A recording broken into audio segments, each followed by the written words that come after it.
अरे पूरा खानदान में पटना से लेके गया नालंदा तक थू थू हो जाता है। लोग जान जाते है कि लड़की बाहर जाति में ब्याह करे थे, वो मराठी लड़का से। पापा अब हमरा से कहियो बात नहीं करथिन की।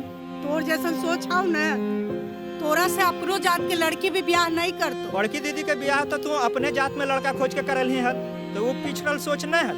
हम बोल की दिलिए तो हमर सोच पिछड़ल हो गए। वाह